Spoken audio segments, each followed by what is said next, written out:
So we don't have warlords in the way that Afghanistan used to have in the 90s. While I think it's important to take carefully the rhetoric of saying that somehow the rhetoric that the warlords are the source of all evil in Afghanistan, that should be treated as just that, rhetoric. Also, it's important to avoid romanticizing these figures. Of course, they would love, they'd love to be romanticized. All of them are larger-than-life characters who live on their past heroics.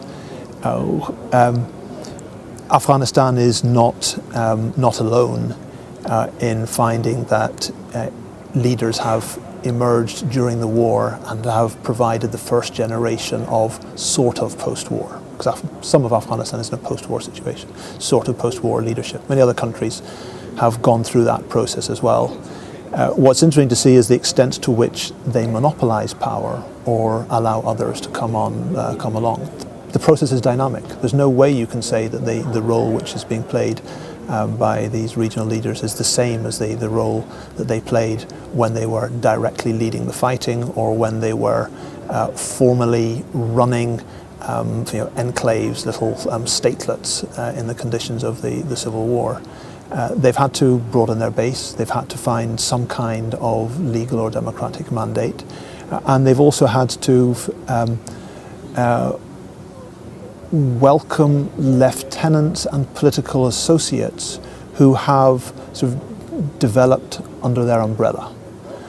So when I try to assess characters like General Dostum, I don't just dig into General Dostum's past and say, did he or didn't he, what did he do, what's he done? I say, who was able to work alongside him and what's happening to the politics of his area. As it's interesting that that General Dostum has presided over the Jammu Party, which is a very interesting party because it's perhaps the party which over the past 10 years has invested most in building up a grassroots base, in developing committees at village level, holding multiple elections, holding several congresses where they elect their leadership and where they adopt policy platforms. And inside the Jumbeish, there are very interesting, credible figures who do not have an armed background and do have a lot of interesting things to say and obviously can play a role in the future.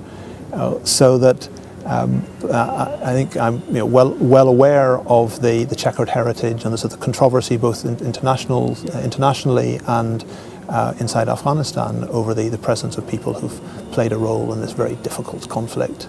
But you've got to look at the broader picture, and certainly Afghanistan is not staying in one place, and none of these old fiefdoms that I used to know in the 1990s, none of them is the same. All of them have changed, all of them are dynamic. There is a really dynamic politic underway in Afghanistan, and I'm sure that a new generation is going to emerge.